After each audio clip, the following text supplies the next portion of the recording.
Cancel. Schweezy. So it's time, since it's my birthday. It's my birthday episode. Happy birthday to me. Happy birthday to the ground. It's time to do some Christian cringe.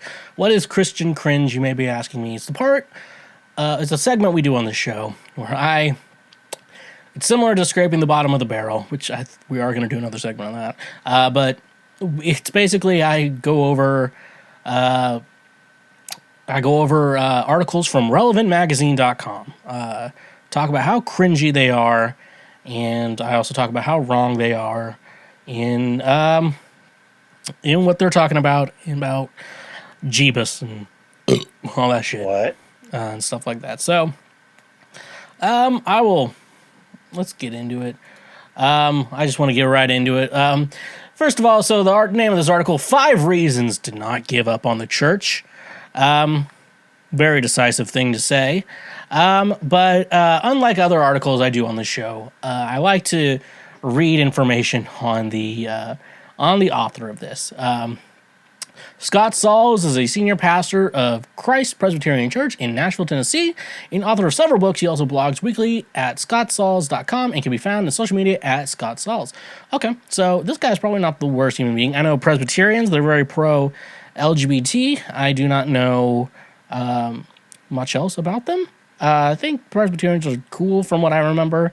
You were like, someone was like, you're talking about someone's like, yeah, I go to church. I'm like, oh, what church do you go to? Presbyterian. I'm like, oh, thank God they're not a fucking evangelical or fundamentalist type of shit like that. That's when you meet someone and you're like, this is really fucking scary. Anyways, though, I feel like if I talk to Scott Sauls, we'd probably, we could have probably a very solid conversation about our beliefs and everything like that.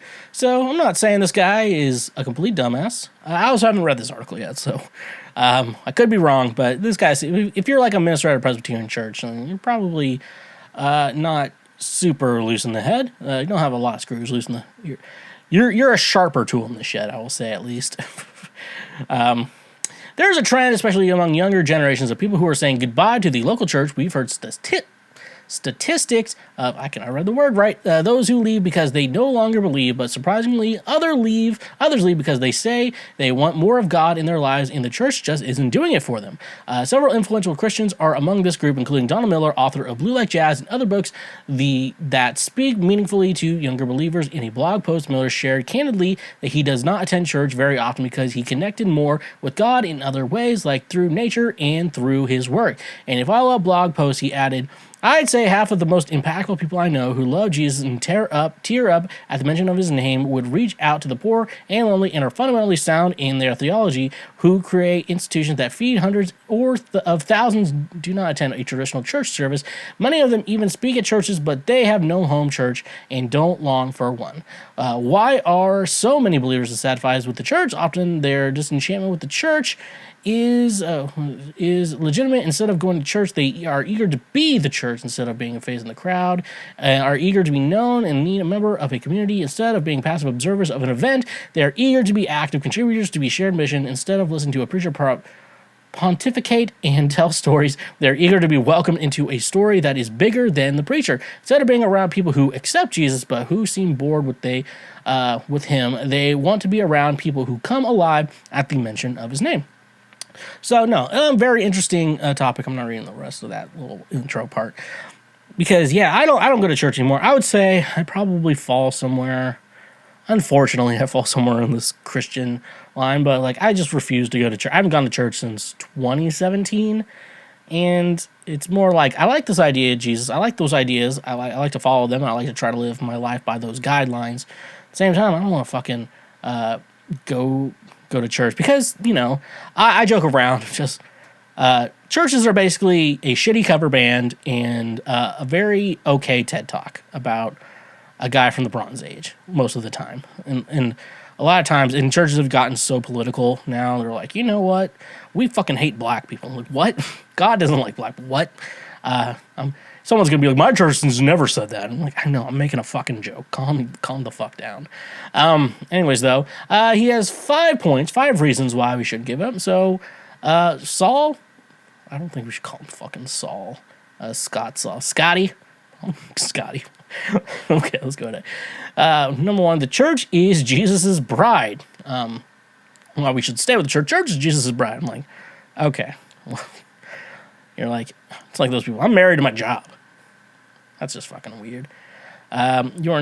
You dare not decide that you don't need the church. Christ is the church is his bride, and love her makes him faithful to her even when she is not faithful to him. The church was God's idea, God's plan for his kingdom on earth. At St. Cyprian, he said, one cannot have God as father who does not have the church as his mother. And St. Augustine once said, the church may be a whore, but she is still my mother.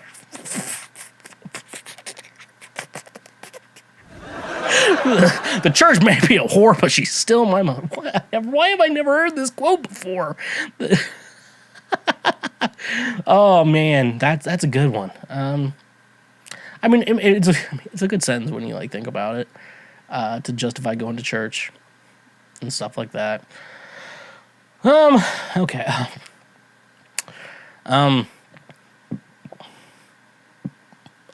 Yeah. The church is Jesus' bride. As an analogy, I would say it's not a very good one. It's like, the church is like Jesus' wife, like you have a friend and their wife kind of sucks. And all of a sudden you're like, hey, if you like Jesus, you have to like his wife too. I mean, that's a weird thing because I have some friends that I met before their wives, and I usually don't put like my stamp of approval. I mean, like my single friends who meet someone and shit like that, I don't give that stamp of approval very easily. But it's like you meet a friend, they're already married, and you're like, okay, do I like his wife too? And it's like, yeah, I like their wife. Okay, we can be friends. Or if they don't like their wife, it's like, yeah, we can be friends when she's not around. And fuck, like, that's a weird. I don't like that analogy. Number one is bad. Okay, Scotty, I don't like that one. Number one is bad. The church is Jesus' bride. I'm like, you have to like the church because that's Jesus' wife. I'm like, whew, that's a rough one. Okay. Oh, that's rough, buddy.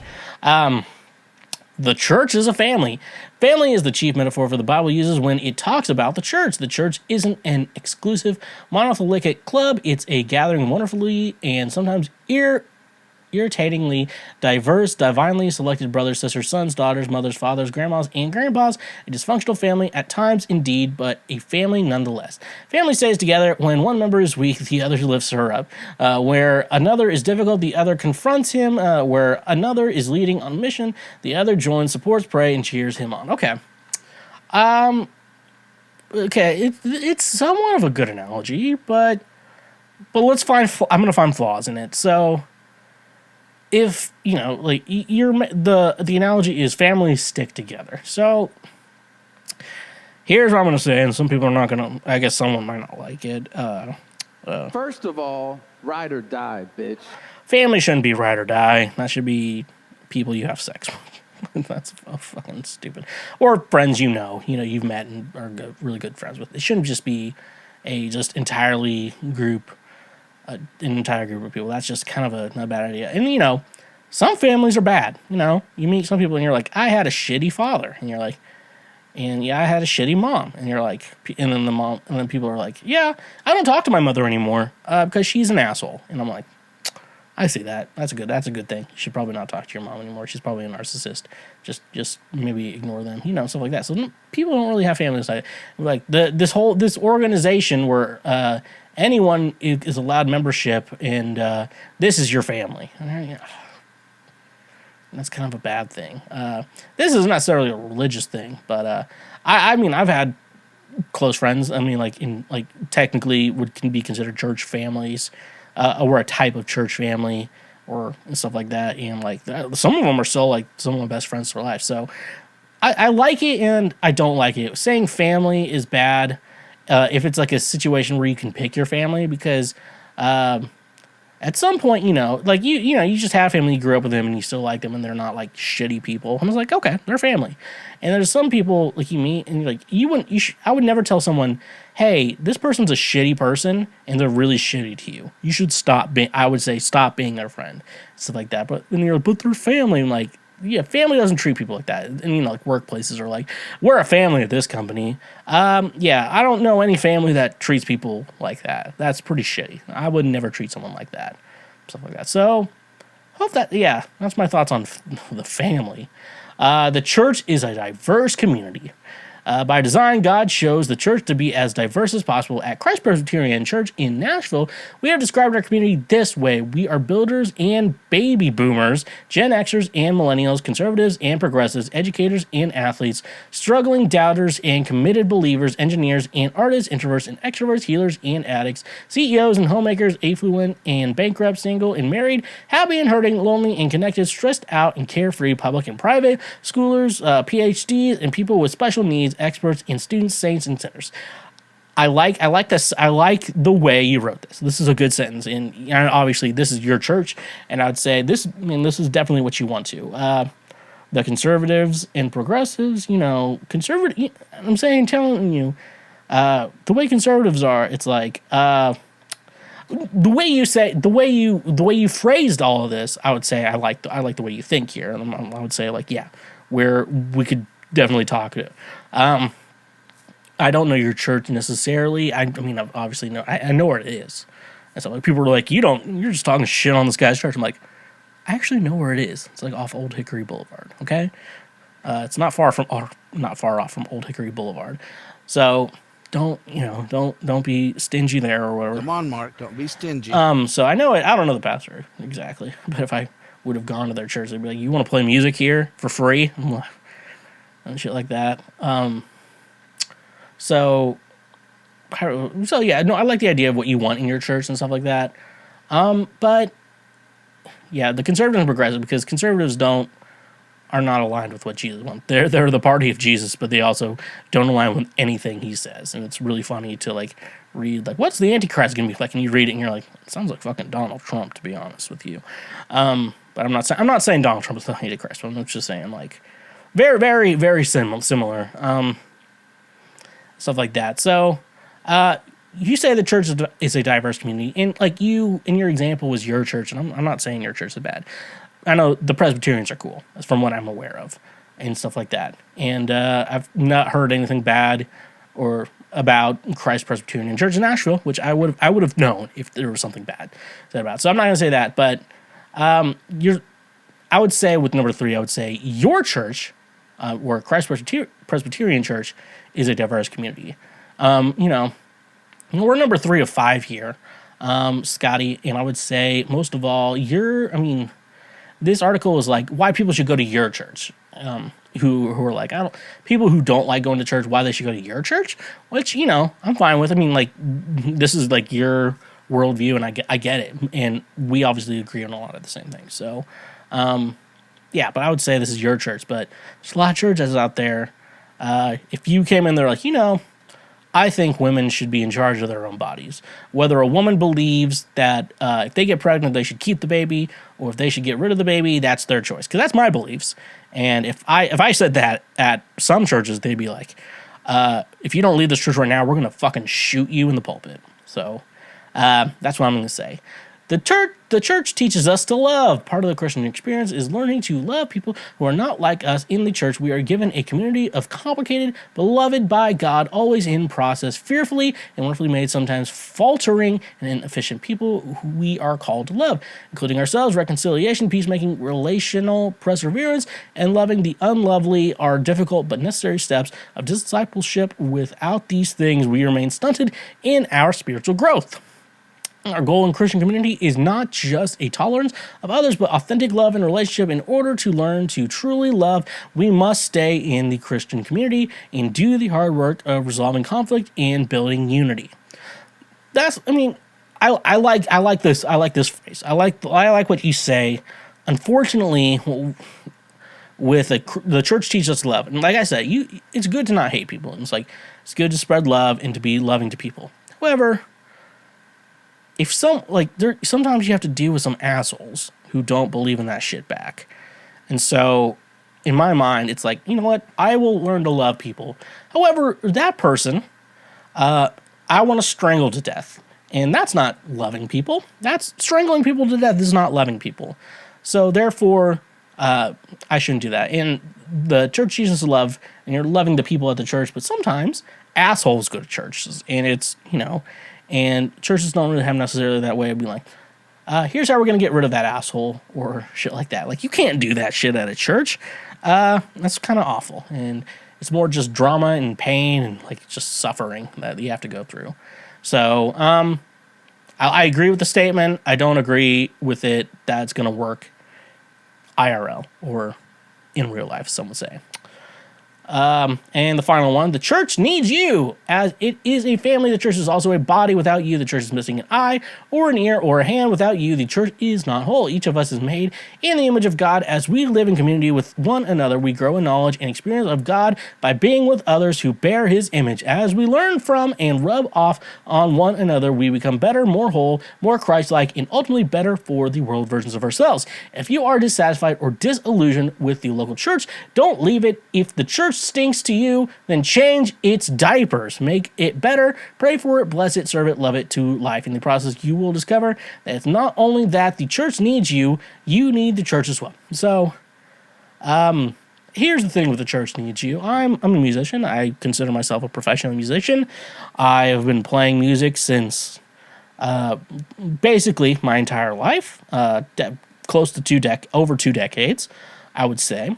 And I've been playing in churches for probably almost as long as that. When the church needs you, they need you to do things that they're not going to pay you for, that they're not going to appreciate you for, or they'll say they appreciate you for. But, an idea of appreciation is like, hey, I'm broke right now. I need money. So if you're going to have this, God would want you to play it for us for free and do this for free. We would pay you, but God just loves how you serve us for free. Shit like that. The church needs you to do grunt work for free, even though the pastor's going to make 6 figures in a year or whatever. They're not going to give a shit by that. It's like, oh, I'll serve the church, and then I'm playing an electric drum kit, and the drum kit, I asked the sound guy, hey, I would love some monitoring for my drum kit. Can you please turn it up? And then they say, no, they can't do that. And you're like, okay, change the diaper of that. I'm like, I can't, what am I going to do? Punch the fucking sound guy? Be like, hey, fucking turn it up. I can't hear myself. I can't play if I don't hear myself. And so, stuff like that. You can't just do that shit, when you talk about stuff. I'm like going back to like personal shit in my life. I'm like, hey, I would love to hear myself in the monitors. Church person who's volunteering and doesn't actually fucking know what they're doing, and they don't do that. And they're like, hey, would you like to serve for free? We want you to lead worship today and shit like that. I'm like, hey, I don't feel comfortable bringing the song. Let's pick a new song out. I just don't think, I don't have the time this week to have to learn this song and lead it for other people to learn. Like, no, we can't do this. The song has to stay. We have to do. I'm like, I'm not gonna. Like, I can't deal with that shit. I'm like, I'm volunteering for free, meaning that I'm volunteering for free. I have to learn a song, know it so well that I can be the band leader for the band to know the song and try to get it down. Also, why I have another full-time job and other obligations I have to do in regards to this. Like, the church needs you. Yeah, they need you to work for free because they don't want to pay for labor. They don't want to pay people to do an actual job for them. That's what it is. That's the ideal situation of that. Scott, I get you, and I get you. I bet you, you have a worship leader. You probably pay them well. You have other ministers who you do pay well. And your volunteers, hopefully, they're appreciated, and you're not overworking them and just kind of like burning them out and shit like that. But, and Nashville's different, I know, with me and stuff like that. And like, they know, like, yeah, you gotta be good to the music people at this church and stuff like that. But most other churches are not good to music people. They're not good to other volunteers. They basically make them work like a whole second job for free and stuff like that. It's just that. That's what it is. So church needs you, which is obviously a true statement, but they need you to do free labor for them. So like the pastor and other members can just get more rich and stuff like that. And obviously I'm not talking about like these small ass churches who are like, yeah, when like people were like, tax the church. I'm like, well, I know a lot of small churches out there who definitely don't need to be taxed, that don't talk politics during church. They just really are just trying to help the community, try to teach the gospel to people. But then we also got these big-ass mega churches. Those need to be paying taxes and shit like that, because they're definitely just doing it just for the money. That's all they're doing it for. Only for that shit. So, yeah, I think that's all I have to say. It's Scott Sauls. definitely like a lot of ideas you have, but someone who's been in the game his entire life, a couple ideas you need to rework in here. And nothing you said made me want to go back to church or do it, even though I have been asked many times to go back to church. And it's not been for the gospel. It's been to do free music for other people. That's what it's been for. Hey there, you just checked out a highlight from Cancel Schweezy. Thank you very much. I'm glad that you learned something and that you are now a smarter individual. Just so you know, we have full episodes and other many highlights available now. Click here for the next best thing that you can go check out as well. And make sure you press that subscribe button and press that notification bell. That way you get updated anytime we make a new post or anytime that we make a new highlight or full episode. So thank you, honk if you love butt drugs, and stay awesome.